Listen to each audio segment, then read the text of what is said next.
क्या कभी ऐसा हो सकता है कि एक देवी का जन्म एक महामारी से हो? नमस्कार।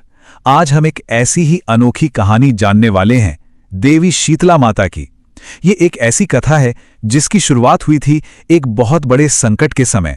तो सवाल ये उठता है कि आखिर कैसे एक महामारी से एक देवी का जन्म हुआ। चलिए इसका जवाब ढूंढते हैं, और इसके लिए हमें चलना होगा महाभारत के समय में, जहां एक कहानी शुरू होती है एक भयानक महामारी के साथ। तो महाभारत का समय था, जगह थी वो जिसे आज हम गुरुग्राम के नाम से जानते हैं। यहीं पर रहती थी गुरु माता कृपि, महान गुरु द्रोणाचार्य की पत्नी। और हमारी कहानी की शुरुआत भी उन्हीं से होती है, जब उन्होंने देखा कि उनके गांव के बच्चे एक बहुत ही जानलेवा बीमारी की चपेट में आ रहे थे। सोचिए, हर तरफ बच्चे बीमार थे, कुछ की तो मौत भी हो चुकी थी। ये सब देखकर गुरु माता कृपि का दिल दुख से भर गया। उन्हें लगा कि ये उनकी जिम्मेदारी है कि उन्हें कुछ तो करना ही होगा। और इसी गहरे दुख और जिम्मेदारी के एहसास ने उन्हें एक ऐसा संकल्प लेने पर मजबूर किया जिसने आगे चलकर सब कुछ हमेशा के लिए बदल दिया। उन्होंने कसम खाई कि जब तक मैं इन बच्चों को ठीक नहीं कर देती, मैं अन्न और जल कुछ भी ग्रहण नहीं करूंगी।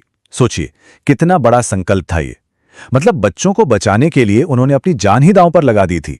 ये उनका जबरदस्त समर्पण दिखाता है। और बस यही ठानकर उन्होंने मिट्टी के घड़े में थोड़ा जल और भोग का सामान लिया और अकेली ही जंगल की ओर निकल पड़ी। यहीं से उनकी तपस्या की यात्रा शुरू होती है। ये तपस्या बहुत कठोर थी, और इसी तपस्या का फल था एक ऐसा दिव्य अनुभव जिसने वाकई सब कुछ बदल दिया। चलिए देखते हैं कि जंगल में उनके साथ क्या हुआ। तो दिन बीतते गए, कृपि जंगल में एक बड़े से नीम के पेड़ के नीचे बैठ गईं। उन्होंने अपना सारा ध्यान महादेवी की पूजा में लगा दिया। उनकी तपस्या इतनी गहरी और कठिन थी कि आखिरकार एक दिव्य शक्ति को उनके सामने आना ही पड़ा। और ये दिव्य शक्ति कोई और नहीं बल्कि स्वयं आदि पराशक्ति थी, यानी हिंदू धर्म की सर्वोच्च देवी, जिनसे सभी देवी देवताओं का जन्म माना जाता है। उन्होंने कृपि से पूछा कि वो अपनी जान देने पर क्यों तुली हुई हैं। और बस यही वो पल था, वो पवित्र क्षण जब एक साधारण गुरुमाता की पहचान हमेशा हमेशा के लिए बदलने वाली थी। उन्हें एक दिव्य वरदान मिला। आदि पराशक्ति ने उन्हें एक नया नाम दिया, शीतला माता, और साथ ही ये वरदान भी दिया कि आज से जो कोई भी तुम्हारी पूजा करेगा वो हर तरह की बीमारी से मुक्त हो जाएगा। सिर्फ नाम और वरदान ही नहीं, आदि पराशक्ति ने उन्हें वो दिव्य इलाज भी बताया जिससे गांव के बच्चे ठीक हो सकते थे। उन्होंने 3 कदम बताए। पहला, ये अभिमंत्रित जल सभी बच्चों पर छिड़कना। दूसरा, इन नीम की पत्तियों से उन पर झाड़ा लगाना। और तीसरा, जो भोग उन्होंने चढ़ाया था वो बच्चों को खिलाना। तो अब गुरु माता कृपि नहीं, शीतला माता इस दिव्य शक्ति और ज्ञान के साथ अपने गांव वापस लौटी। उन्होंने एक एक बच्चे का ठीक वैसे ही इलाज किया जैसा उन्हें बताया गया था, और नतीजा, हर एक बच्चा ठीक हो गया। गुरुग्राम से वो जानलेवा महामारी पूरी तरह खत्म हो गई।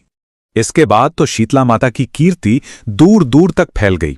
बात यहां तक पहुंची कि पांडवों और स्वयं भगवान कृष्ण ने भी निरोगी शरीर पाने के लिए उनकी पूजा की। इतना ही नहीं, तंत्र के अनुयायी भी उन्हें मसानी माता के रूप में पूजते हैं। और ये परंपरा आज भी जिंदा है। आज भी भक्त बीमारियों से बचने और मां का आशीर्वाद पाने के लिए उनके मंत्र ओम ह्रीम श्रीम शीतलाय नमः का जाप करते हैं। तो ये कहानी एक साधारण गुरु माता की करुणा की कहानी जो एक दिव्य शक्ति में बदल गई, हमें एक बहुत गहरे सवाल पे लाके छोड़ देती है।